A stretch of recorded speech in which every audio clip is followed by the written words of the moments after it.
It's time to move on to the main event of this podcast. Yes. Ladies and gentlemen, it's time to talk about the thing we've been talking about an awful fucking lot. It's our I Feel Pretty review?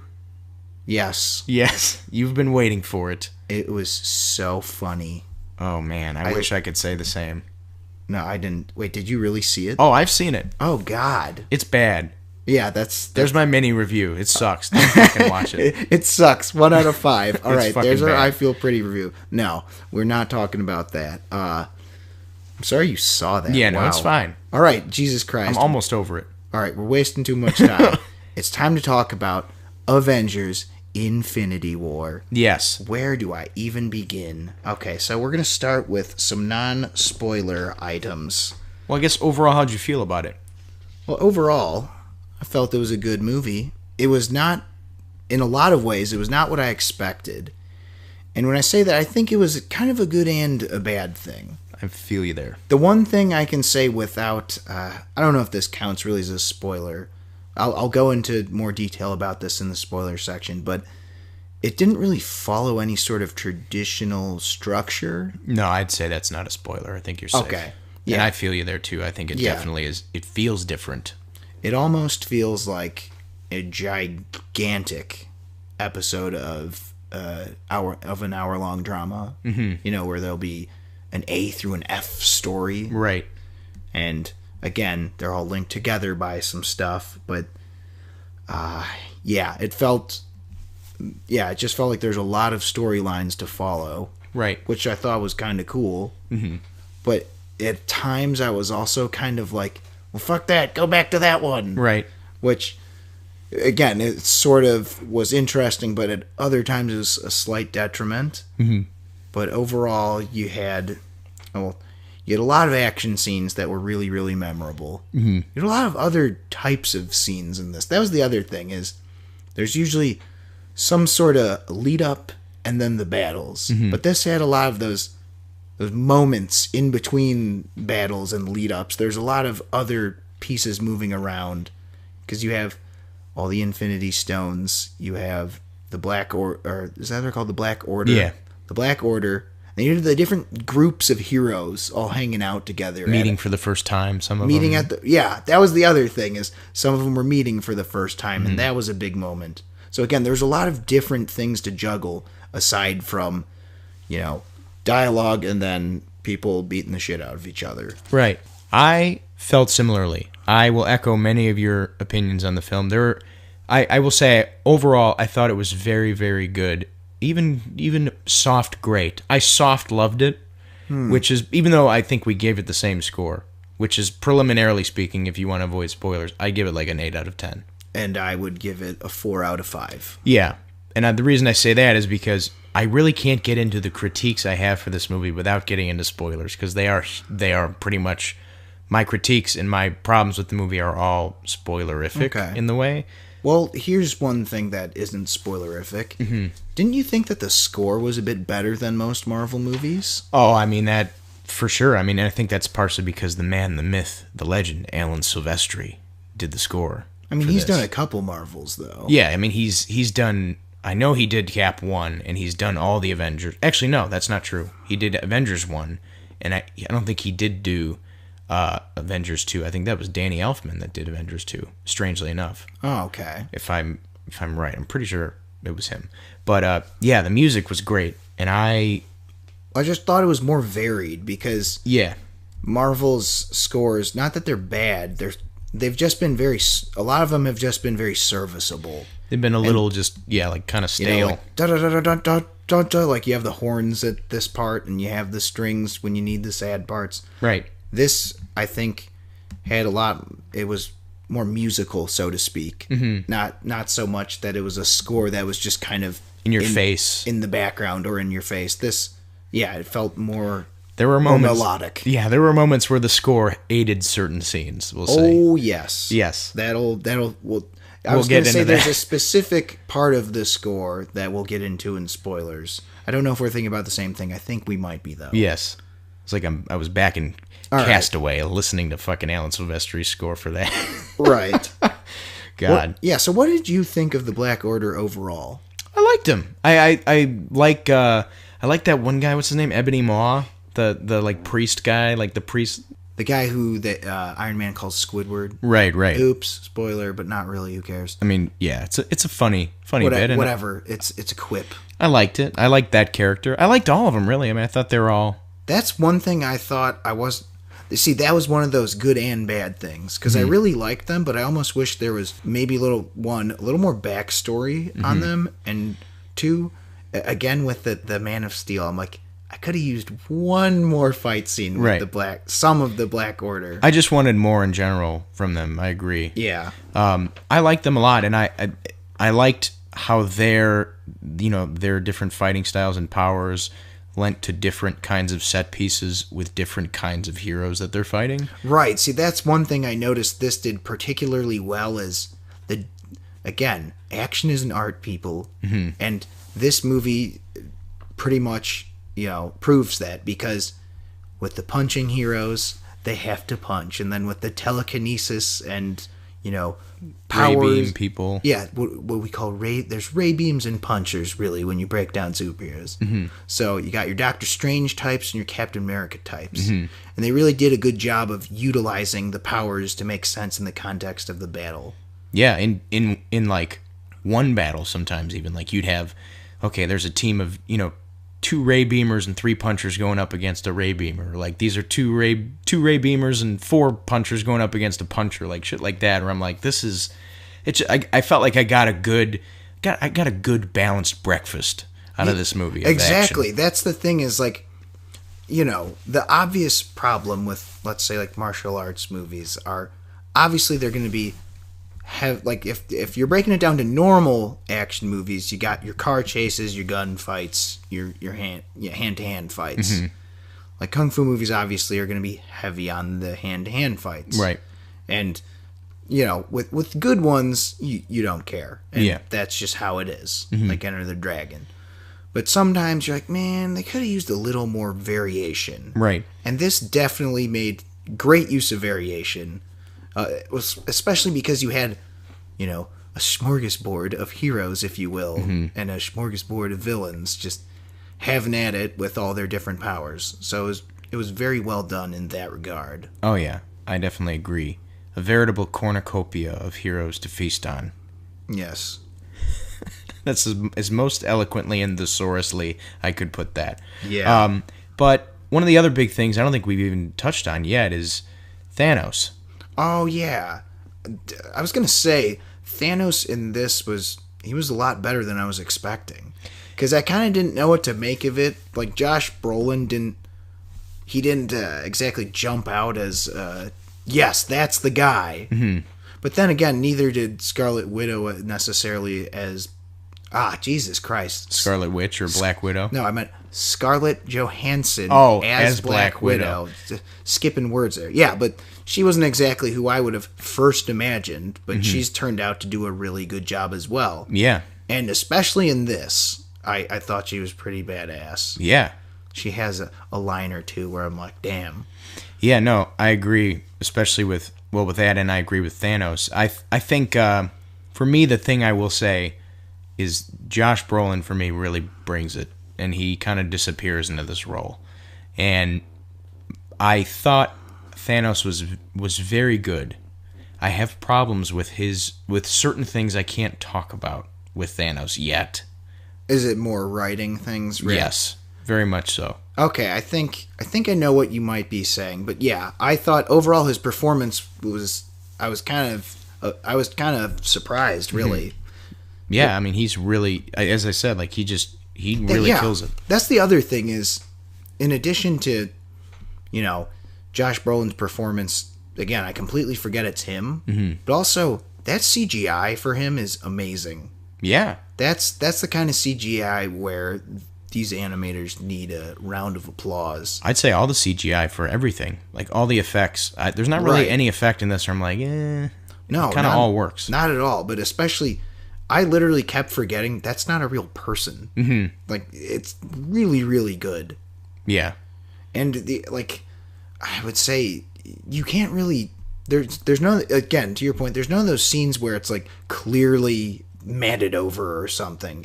it looks like it's all part of the scene. Right. And just in general, to your point, special effects were top notch here. Mm-hmm. You know, they know how to use a budget. Yeah, and These Marvel guys. boy, did they have a budget to use. Well, again, you've got so much stuff. There's also a lot of huge scenes. Mm-hmm. A lot of science fiction machinery. Yeah. Which looked like a really good mix of CGI and a bit of practical sets. Yeah, there's some things that are, in certain set pieces, take turns where you're like, okay, so there goes the budget with that. Like, like there goes like a 10-digit budget like addition. You know, like something insane where you're like, how are you gonna do that? How are you gonna shoot that practically? But yeah, I really enjoyed the action overall too. I wanted more, damn it, more. Yeah, because, me too. You know, it kind of left me craving more. Yeah, and yeah, so just overall in general, it was smart that they split it off into groups. Mm-hmm. So it's not like 100 stories. It was more like about 5 or 6 stories. Yeah, it wasn't a clusterfuck. Yeah, that's they were smart to do that. So you had your little groups. You had some punching, some lightning, some machinery, a little bit of machine gunning. Yep. You got your magic, your all sorts of powers and ray beams and lions and tigers and bears. Oh my! Oh yes, lots of crazy shit. So yes, overall, it worked on a number of levels. Yeah. One thing I'll say before we move on to spoilers is some of the quips were a little eh. Yeah. They didn't really bug me, but I mean, I know that this is by far probably the darkest tone-wise of the Marvel movies. That's for sure. And I would say it's not as glum as, say, like a Punisher movie, right? For example, but it's definitely the darkest of the Marvel movies. And I felt like some of the quips are like, just shut up and let the fucking scene be what it is. Yeah. Like, don't be so afraid to just have a serious moment. But I think there was also some pretty decent comedic moments. Yeah, a lot of good. For every one crappy one-liner, I felt like there was like at least 2 or 3 where I'm like, okay. Right. That's the thing, is I thought there's a better ratio of good. There's a bigger ratio of good to bad jokes, and also the bad ones were at least quick. Yeah. They didn't just keep fucking going, where you're like, please stop. Yeah. All right, so now that our awkward, stifled conversation has been completely dried up for the Neutered. spoilers, Yeah, because it's just impossible to talk about this movie without spoilers. We are now moving on to spoilers. The actual main event. Yes, spoilers. Well, right. To start off, let's go through our favorite scenes. I'll name a couple, and then I will ask you to name a couple.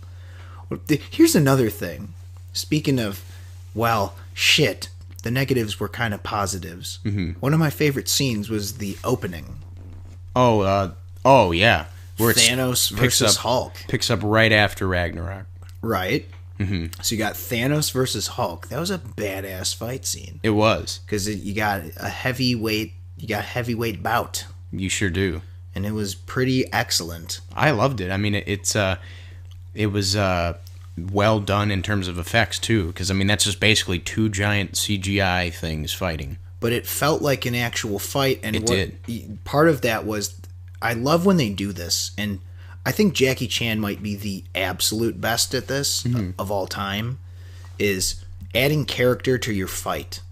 Yeah. Have you seen that documentary ever where they talk about, in this fight, Jackie Chan's affinity for his culture keeps him in the fight, but also protecting the Ming vase, or like whatever. It's in Rush Hour, so he's like trying to protect the vase, and he's also fighting the guys. Right.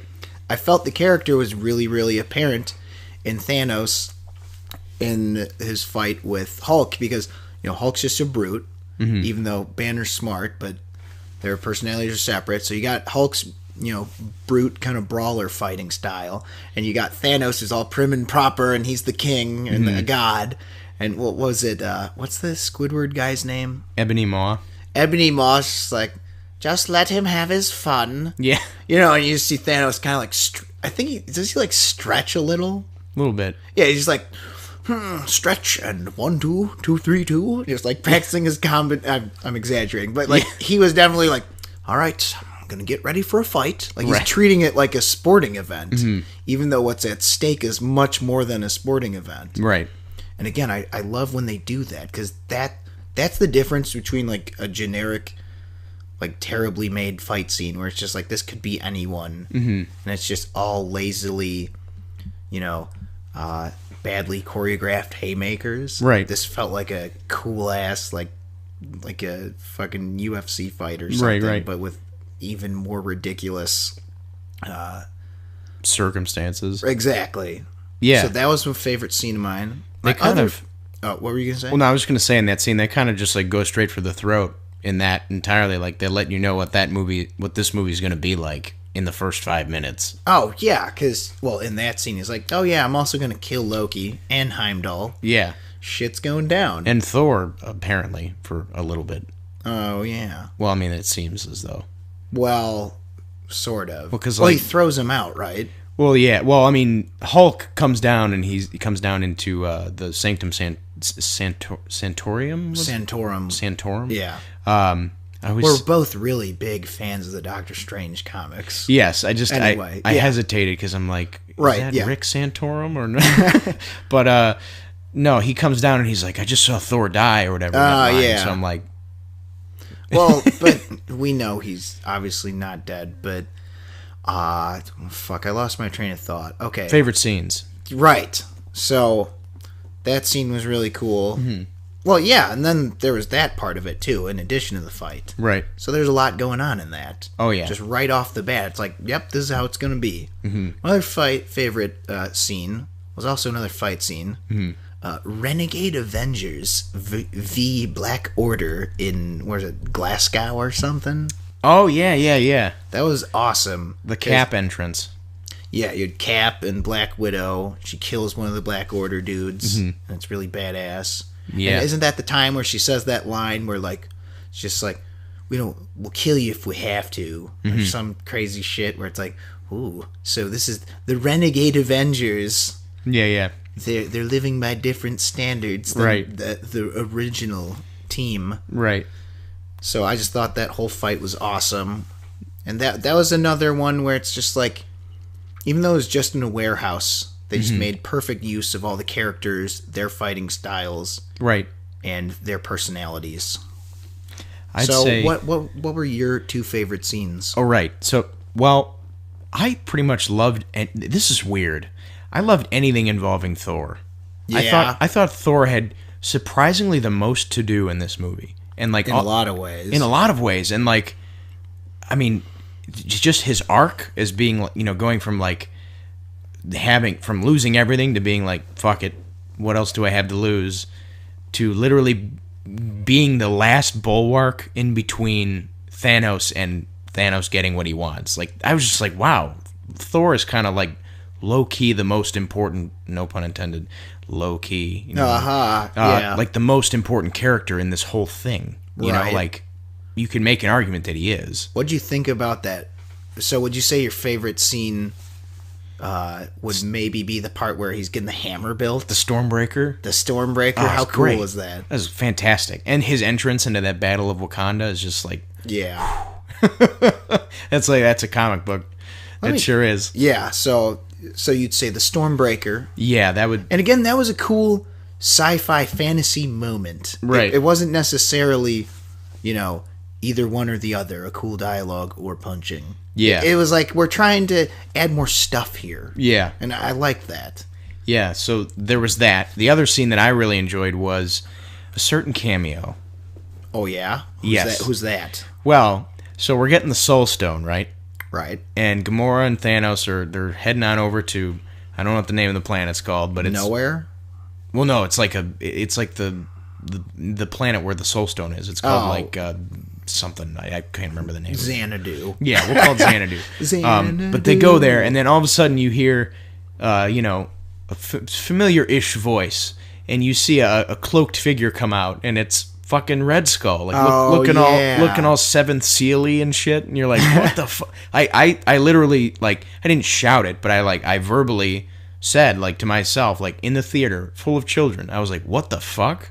And, like, in kind of an awesome, it was an awesome, like, little nod to, like, yeah, we know all the shit about, like, Red Skull, like, his spirit living on and shit, and, like, the Secret Wars, like, all that canon shit. Like, well, especially in the early comics, Right. he plays a seminal role in the Cosmic Cube's existence. exactly, and, like, Because he makes, like, all the sleepers and all Right. gets all, like, crazy armor. yeah, and I loved it. I'm like, it just shocked me. Like, I didn't expect to ever see Red Skull again. And it took us, what is it, 10 movies? But we're back. But he's back, damn it. And I kind of like how he's, like, he has this newfound sense of awareness. Right. He's kind of like, you fools, I've seen lots in my time. He's just like, it's like, man, if you'd seen the shit I've seen, man. Man. I've seen a lot. Yeah, but I love those two scenes, and I guess overall, just I liked every scene involving, like, oh, these two characters are gonna meet up. What's that gonna be like? You know, Yeah. like Star-Lord and Iron Man. Like, that's like the coveted, like, what are those two big personalities gonna be like in the same room? And it works to great effect, I think. What'd you think of the Thor Star-Lord stuff? Oh, that was fun. I thought it was, like, kind of funny. Yeah, Like, some of it, like, it was a little overkill. Yeah. Like Chris Pratt, like trying to do Chris Hemsworth's voice. I thought I'm it was, like, okay, come sort on. of funny, but it's like that was, like, the one time where I'm kind of like, all right, let's stop this right now. I more so liked the Thor, Groot, and Rocket stuff. Yeah. Which is weird. Like, I didn't think that would end up being, like, one of my like- favorite pairings. It's like, the rabbit is right. Yeah. I kind of liked how that sort of played back to the old Thor. Yeah, Like yeah. Because, you know, when he's in space, he's back to kind of being a fish out of water. Mm-hmm. Which is the one thing I think, you know, because we've talked about the first Thor is a tiny bit divisive. I think There are people who don't like it. the second Thor is Pretty divisive. pretty divisive. But yeah, the first one, I think one thing they did really well that I wish it got a little more cred for is I loved the fish out of water stuff. Mm-hmm. And this was kind of done again because, again, he's taken completely out of his element with Right. this whole new exploration of space. Mm-hmm. So that was all pretty neat. I liked it. What was it?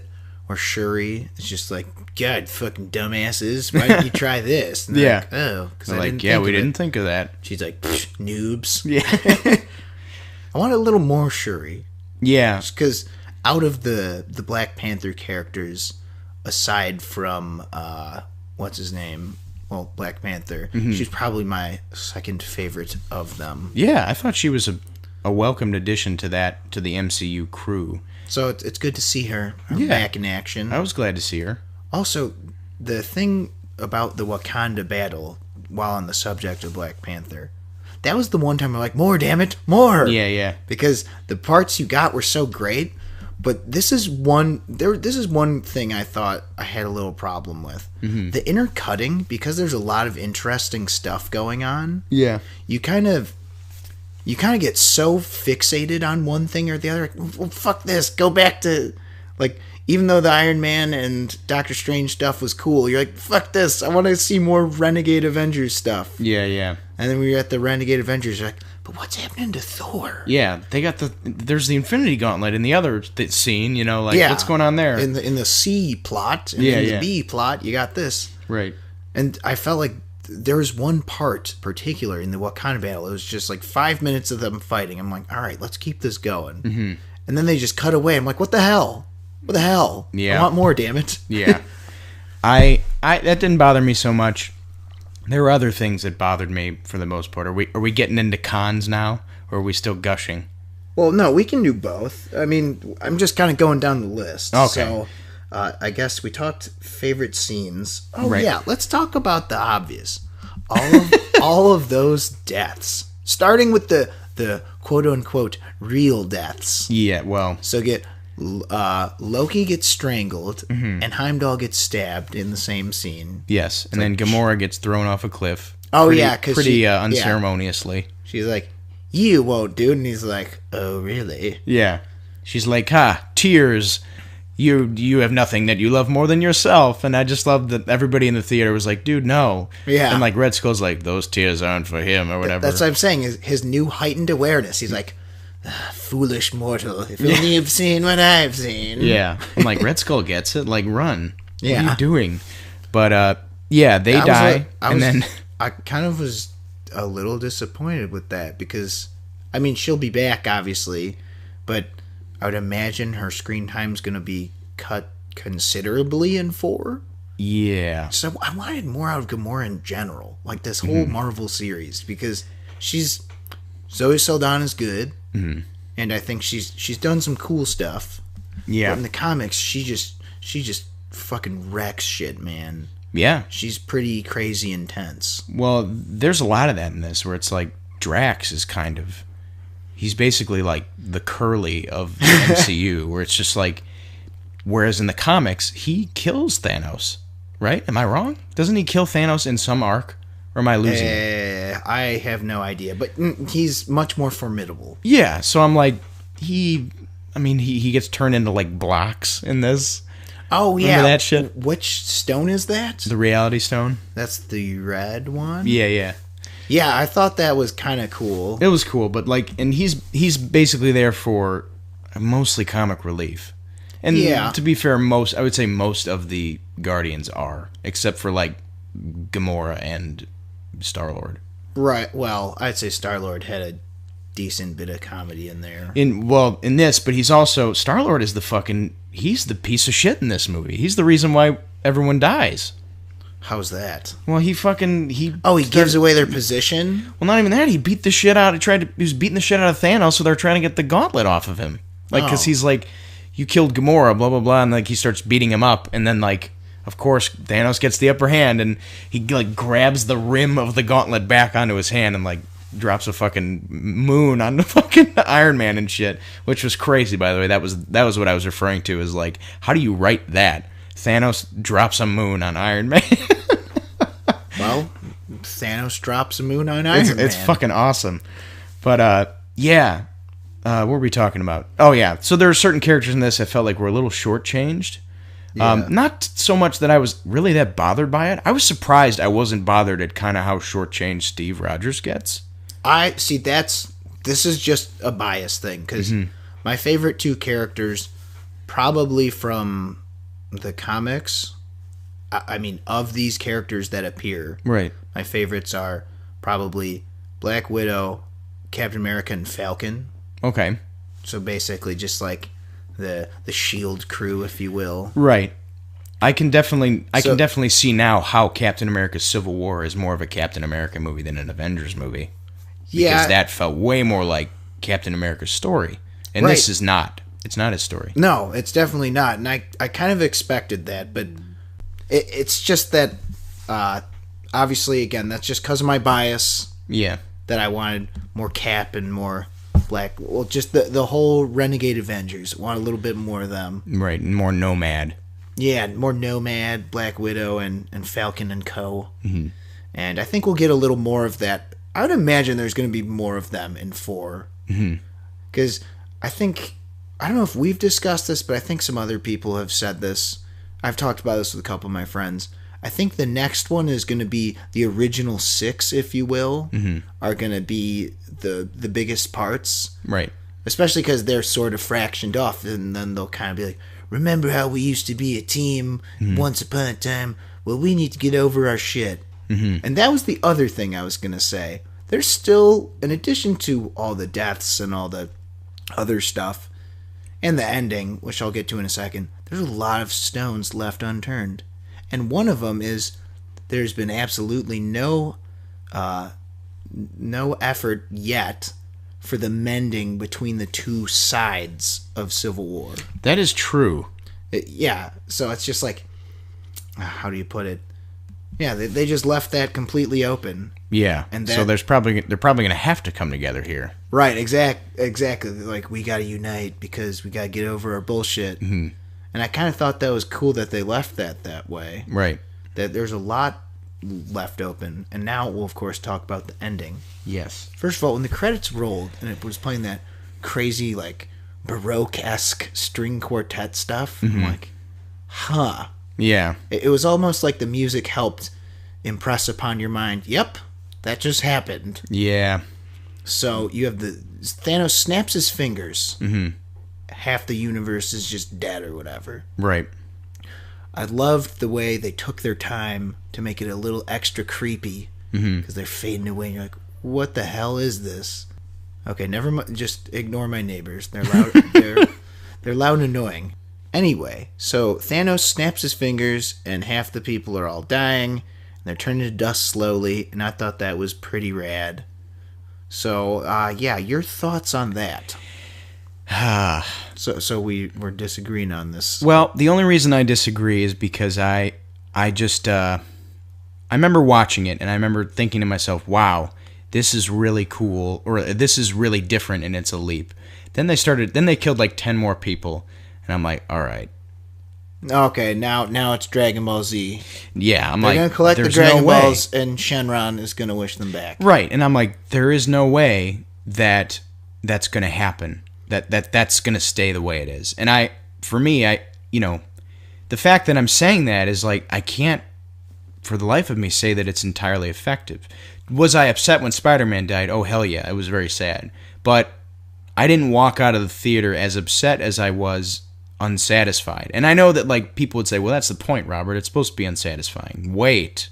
Yeah. You can make a fucking sad movie satisfying. A sad ending can be satisfying. The Green Mile is sad as fuck, but the ending is satisfying because it makes sense. Or Gladiator. This was like, it felt like a deliberate attempt to show people, like, see, we can do this. Or like, it felt like a bit of a bluff, I get what you're saying, but just in the moment of the movie, I was digging it. Oh, I get that too, yeah. I think that's a fair criticism that almost all of them will be back. Yeah. But I think the bigger question is, what about what we call the legit deaths? What do you think about them? Because at the same time, we figure that the snap and then half the universe is gone. We figure they're all going to be back, obviously. Right. But it's a matter of how cool is it going to be, how they handle bringing them back. And now that one of the stones, the green one, the time loop, whatever, what the hell is it called? Time stone. Time stone. Duh. Yeah. Wow. Really dug deep on that one. Anyway, the time stone can just bring everything back. So that's really an excuse to bring back everyone. Yeah. But I guess it depends on the time stone's rules. Yeah. Would going back as far as Heimdall and Loki, for instance, would that mean they have to do everything else over? That's a good point. How far would they have to go back? Well, that's what I mean. I don't understand how this fictional, non-existent time stone works. What is this? What are its stupid rules? Yeah, there are a lot of questions that I had coming out of that ending. But so overall, do you think they're going to bring back the legit dead people? I think at least Loki. I think at least Gamora will come back. Loki is possible. I don't think they give a fuck about Heimdall, if I'm being honest, which is sad. But God damn it, it's true. I think he's dead. That's what happened to all of Thor's dudes in Thor Ragnarok. In 2 seconds, they just get killed unceremoniously. Right. I was like, what the hell? Because the Warriors 3 are they just dead? They're fucking dead. Oh wow. Even Lady Sif. Or the Warriors 3 and Lady Sif? I don't know. Where was Sif? Because I know... Was she even in Ragnarok? Or am I crazy? I don't know. I know Ray Stevenson, is it? That plays a big, like, Viking-looking guy? Volstagg. Yeah, he's dead. There's the Volstagg, rapier guy is dead. Heimdall and... Wait, shit. There's the Chinese guy, right? Fandral, and I can't remember his name. Is it Hogan? Yeah. Or Hogun. Whatever. Something like that. Some Hogan, Fandral, and Volstagg. So they're just all dead. They all died. Well, the Asian guy died last because he was like the last stand between Hela and... Yeah. But I know Volstagg and the rapier guy get killed like immediately. All right, so Thor's people are all dead. Yes. So... But God, what the fuck were we even talking about? What are the deaths that are going to stay? Okay, so those, you think those are going to stay? You think maybe Loki will be back? Mm-hmm. Because Loki is a trickster after all. That is true. And Gamora, I feel like just because of her relation to Thanos. Yeah, that is true. I had some other questions too. Okay, what do you got? How the fuck did Thor survive that ship being blown up? He's a god. Yeah, but like homie, that Ebony Maw gets thrown into space and he turns into a popsicle. Why not Thor? He just lightning heats himself. Fuck, I don't know. It occurred to me. I was like, okay, that's weird. it's Also, kinda... where the fuck is Scarlet Witch's accent? Yeah, it was just gone. She's just like, yep, I've just lived in America and I guess Scotland long enough where it's just gone. It's Americanized. Vision uploaded a maybe someone program. maybe someone was just like, yeah, the accent, it kind of sucked. Can you just stop that? People will forget. Yeah, people won't care. They won't notice. Well, I did. Well, yeah. I was there. I saw it. Yeah, apparently both of us noticed. Yeah. I didn't really give a rat's ass. I thought her fight scenes were all pretty rad. Yeah, and I thought the ending sort of beat with her and Vision was kind of great. Oh, yeah, Vision's... Okay, is Vision legit dead? If we're talking time travel here, then no. Okay. They could just... Oh, okay, let's... Okay. Because okay, if the time stone's in play, then fuck it. I think everybody's death could be reversed, you know? Okay, but somehow you think Heimdall's getting left out. It's possible. I've never seen an effort on the part of Marvel to be like, yeah, Heimdall matters, except for kind of in Thor Ragnarok, where he's like... He leads like the resistance of... Yeah, he leads a little bit of the Asgard. charge. Yeah. And then it's just like all that was dashed away when they fucking just like immediately kill it. Though he does send Hulk to Earth via the Bifrost, which was neat. He does. But yeah, I wouldn't be surprised if they kind of just, nixed Heimdall. But wouldn't they? But he died within the time frame of everyone else, so why the hell wouldn't they? That's true. Who knows? And he's actually sort of super important. Oh, right. Never mind. Asgard's exploded or whatever. Yeah. That's the thing. Like, they make a lot of these, like, drastic changes. Right. Like, S.H.I.E.L.D. just doesn't exist anymore. Right, or, like, right. Asgard blew up. Mm-hmm. All of Thor's friends dead. Yeah. Okay, so just totally off topic, but on topic. Yes. Iron Spider was pretty neat. Yeah, I thought everything Spider-Man was pretty neat. I thought his banter with, Doctor Strange and the Guardians was fun, and his, that suit was dope. That's the thing I was going to say also, back to when we were talking about set pieces. You know that part where he's just on that big-ass ship? Yeah. When Iron Man, who else is with him? Doctor Strange, is Wong with them?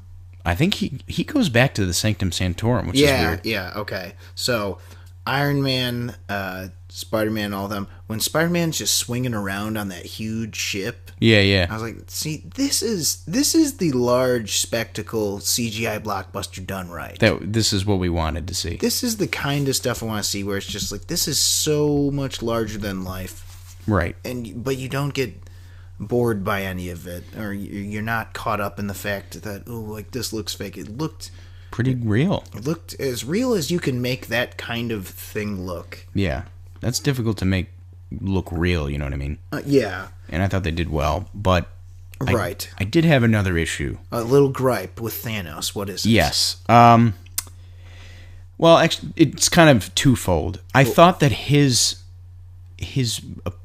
motivation in this kind of it felt a little bit like a retcon to what we've seen from other Thanoses in this MCU. Well, he's you know what I mean? Yeah, he's trying to impress death usually. Well, yes, that, and it. If I look back on like the Avengers, Joss Whedon 2012, is it 2012 that came out? 2012 Avengers post-credit scene where it's like they go up to Thanos and like I forgot what the line is, but they say something to him and he turns to the camera and he like smirks. Yeah, and he's like, eyes are narrowed and he's smiling. Yeah. I don't think peace in the universe. And for them to say that that's what Thanos' endgame here in this movie is, I didn't think it jived with that, but that's not this movie's fault. I'd imagine they probably didn't have this movie written at that time. Right. My bigger problem with Thanos in this movie is I thought his motivation was a little too, like, not that it didn't make sense. It made sense, but it was just like, really? Like, can't we talk about this? Like, first of all, his idea that, like, in order for creation to continue, half of life itself has to be wiped out. And like as soon as they uttered that, like I felt like Joe Rogan, like when he's on his podcast and he's like he encounters something like a weird stat. Like I was like, I'm not sure you're getting those numbers. So I'm like, where's the data on that? Can we pull that up, Jamie? Like, yeah, Jamie, pull that shit up. Yeah, I know what you're talking about. I was like, it has to be half. If it's 1 over half, it's fucked. Or 1 under, that's it. It doesn't. It's broken. But he's Thanos. He's the god of death. He's crazy. But like, I think it felt more like he was because. So like, I'll compare it to like The Dark Knight. Okay. So like with the Joker in Batman, there's like a fundamental disagreement where it's like Batman thinks that there needs to be order in society because crime, the antithesis of order in society, is what brings people pain, and people shouldn't be in pain, and like he was when he was a child. Whereas the Joker thinks order is the pain in society. There shouldn't be any order because chaos itself is fair. But he's also just supremely selfish, and that's the thing you have to keep in mind with villains is they can say whatever twisted logic they want, right? But at the end of the day, they're pretty selfish, and I don't know. I thought like it made enough sense where I'm like, yeah, I get how a villain could think that. Yeah, but like again, like the Joker and Batman, they have a fundamental disagreement. Like at the end of the day, it sounds like Thanos wants peace in the universe, and I don't think anybody on the Avengers doesn't want that. So like I feel like it's like, can we talk about this? Like there's nothing else we can do. Like there was a meme that someone put up right. I fucking hated it because I'm like, God damn it, you're making me think about this movie in a way I don't want to now. What's that? And it was someone had like Thanos saying, the universe has a finite amount of resources, so I've decided to assemble a reality-altering gauntlet and use that to eliminate half of all life forms, thus ensuring the remaining life forms can live in peaceful worlds of plenty. And then someone put like, anybody else says, why don't you just use that gauntlet to create more resources? I don't know. That's a good point. But that's my point. Is it's like, but Jesus Christ, it's like if you overthink that too much, it's like it's a fucking comic book movie, right? But I don't mean that as an excuse to just explain away all logic, but I think at a certain point you have to use the "it's a movie" rule. Yeah. Well, how could John Kimball, how could he survive a fall down waterfall that long? Did you know that the average force plus velocity? It's like, Jesus Christ. But all right, physics professor. Yes, none of this makes sense. Yeah, but the motivation of Thanos is, well, at the end of the day, I just want everybody to be at peace in the universe. I don't think that is his motivation, though. Well, that's what he says. He's like, there will be no peace unless there is enough resources for every form of matter, That's his whole thing about Titan is like, which is weird because it's basically like he basically then learned that he was like Jor-El at the beginning of Man of Steel, where he's like, I was telling the elders of my planet that we were running out of resources, and they didn't believe me, and look what happened. And I was like, that's interesting. That reminded me of Man of Steel. It was funny. I don't know. I think it rang weird to me. Like when Killmonger was like, look, there are people in the world that are fucking dying, and we need to arm them. And we have technology in Wakanda that we're squandering here. I was like, I get that, and I get where people would come from with that. And there are people that exist that feel that way. Thanos, he's like, this is the only way. There's no other way to do this. I'm like, there's no other way? Can't you create another reality? Or like another planet or something? I guess that goes into the rules of the stones. It's like, what can he and can't he do? And we don't really, there's not necessarily a finite answer for that. You know what I think it is? He's the god of death, and it's easier to destroy than create. Mm-hmm. That's true. That's another thing I think you're undermining here, and what this meme might be undermining. Yes, you can say, well, why doesn't he just create more? But it doesn't seem like he's the kind of dude who's about that anyway. So he's just like, fuck it, I'll just take the easy route. Yeah, I feel like his motivation in the comics was a little bit more. I mean, he was more of a bad person in the comics, where it's like he wants to wipe out humanity and creation to impress, to basically prove that he can. This is like he's doing it for ultimately good purposes, and I get why they're doing that. They're doing it so that he could be, not just a big purple like Steppenwolf from fucking Justice League, where he's like, fuck Earth, and and I will always vie for the more developed character. But I am tall and I hate. I have horns, and it's just like, and I will take Thanos 1,000 times over Steppenwolf. But again, overall, I loved Josh Brolin's character, and I think the character's fine. It's just that it's one of those things where, like, the more I Well- think about it, I'm like, oh, okay. Well, maybe the motivation will be explained a little bit more in 4. That's what I'm hoping. There's a lot of things where I'm like, I hope they address that in 4, and I'm sure they will. Generally, I think they will, and the other thing is, I've been thinking about this on and off. Like, who's to say they won't introduce death in 4? That's a good question. That's a good point. I don't know. Like, there hasn't. Again, I try and avoid the rumor mill because I try to avoid spoilers. Mm-hmm. But I think it wouldn't be beyond the realm of possibility that they're like, there's a little more to Thanos than you think, or there's like, well, this secret's being kept because didn't they also kind of imply a little bit more with Gamora? Well, there's that whole scene at the end with Gamora and Thanos talking to each other, like young Gamora, like right when he snaps his fingers, and we cut to like they're on like a weird like plane where they're talking to each other. Yeah. And she's like, "Is it done?" And he's like, "Yes," or whatever. So does she exist? And there was something somebody else said, which is like, does she exist within? Is it like the Red Skull thing, where like he exists in the cube? Does she exist in the Soul Stone? You know, stuff like that, where it's like, yeah, what's going on there? That's a good point. Someone also brought up a thing where they said that half of humanity or half of life wasn't wiped out; it just got moved to a different dimension where they're like waiting. And it's actually something from the comics. It's called like the Soul World or some shit. Yeah, that's actually, believe it or not, that's one of my blind spots. I've never read was it Infinity War and Infinity Gauntlet stories? I've been meaning to for the longest damn time. Wasn't there an Infinity? Like, wasn't there a Infinity reboot? Watch? There's like a recent reboot. Oh yeah, they've redone. They've completely run out of ideas. I mean, they've it's done literally Civil War 2. They've done Secret Wars again. Well, the Infinity thing is, it's literally like the Infinite Crisis on Infinite Earths thing. It's like we've done this 10 times in terms of DC. At least with those, they sort of made them different. Yeah, that's true. That is and true. If I'm not mistaken, like the one in the 80s, whatever the hell it's called, that was 12 issues. Mm-hmm. And then the one after that, the one like 2006 or whatever, Mm-hmm. it was just like 8 issues. I have a question. What you got? Do you think we're ever going to get to see the Living Tribunal? How's that? Oh, the like weird, like Cosmos thing with the blue face. He's got like multiple. He's got like a head with 4 faces on it. He's basically like he's the Living Tribunal. He's like Fate. Oh, I think we're about to see more of that, and I think the post-credits sequence in this film is, which is the little beeper from the '90s thing with Captain Marvel, Right. with her little logo on it. I think we're going to explore a lot more of that, and I'm pretty sure Feige has said they're just going to talk about more cosmic stuff and all that shit. If I were them, I'd cast Stan Lee as the Living Tribunal, That'd be pretty cool. and then make all his cameos would actually make some sort of cosmic kind of weird sense in a weird way. Yes, people have talked about that theory that like he's the Watcher and all this. Oh, the other Watcher. stuff. Yeah. But there's a whole spat of crazy that could happen in the future. But yeah, so what do you think? So we got Nick Fury, Yeah. We do.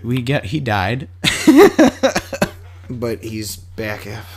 Oh wait, did he get turned to dust? Yeah. Remember, he's like Oh. It cracked me up because I was like, all right, like he reacted to it like he stubbed his toe. Oh, he's like motherfucker. He's like, oh, motherfucker. And then what's her name? he's got Maria his- Hill's dead. Oh yeah. That's another thing. I'm like, who else is dead? Is Pepper Potts dead? Is Happy Hogan dead? Is Aunt May dead? Is Michael Pena dead? Or Ant-Man and the Wasp dead? Is that before Avengers? Oh yeah, that whole thing about when does that movie take place? I don't know. I think it takes place before Infinity War. Mm-hmm. Maybe, I don't know. Well, in any event, I think Jesus Christ, we've been talking about this for about 50 minutes. Far too long. Far too long. So yes, again, let's Sum it up. sum it up. It's got a lot of good action. I thought the characters were all, pretty pitch perfect for the most part. Mm-hmm. Maybe a little. The intercutting took a little bit of it away. There was kind of a cool, glum ending, sort of reminiscent of Empire Strikes Back. Right. But yeah, I'll say this: it's like, man, am I glad I only have to wait a year for the sequel. Oh, because yeah. I was craving more. Yeah. And again, I would score this a 4 out of 5. Yeah, I'm going to push with you and give it an 8 out of 10. I also really, really enjoyed it overall. I think the action was supremely solid. All the performances were great. Surprisingly, for a movie of this kind of, size and caliber. I thought that the characters were well done for the most part. The effects were fantastic. For it being 2.5 hours, it didn't feel like it. Moved pretty quick. I honestly could have used even more. I kind of agree, especially with some Black Order stuff. Right. Could have used a little more. Yeah, and I overall really enjoyed it. I had a little bit of an issue with certain characterizations, mostly with Thanos and his motivation. And the ending for me I wasn't completely sold on it, but I like the idea of it. And I'm if I know where the story's going, I'm sure I'm probably going to end up liking, whatever the second one's going to be called, even more. I would imagine I'll end up liking the second one even more. Right, because it'll be more. Well, because that'll have more of a cathartic ending. I'm hoping. It's probably going to happen. Right. Oh, sort of off topic. The Black Widow and what's her name, Okoye versus Black Order during Wakanda. That fight within a fight. Yeah, that was good shit. That was good shit. I was a big fan of that. That whole fight was great. I hope to see more Okoye and Black Widow teaming up in the next one. Wish we could have got more M'Baku. We saw him in it, but we didn't really see him kick ass. We didn't see him just wreck house. Mm-hmm. But yeah, overall, again, 4 out of 5 for me, 8 out of 10 from you. Go see it if you haven't seen it, but you will be confused as all hell if you haven't seen basically at least 8 or 9 of the Marvel movies. Right. So yeah, it was good. Good time. Keep it coming, MCU. Yeah, that's right. Looking forward to the next one.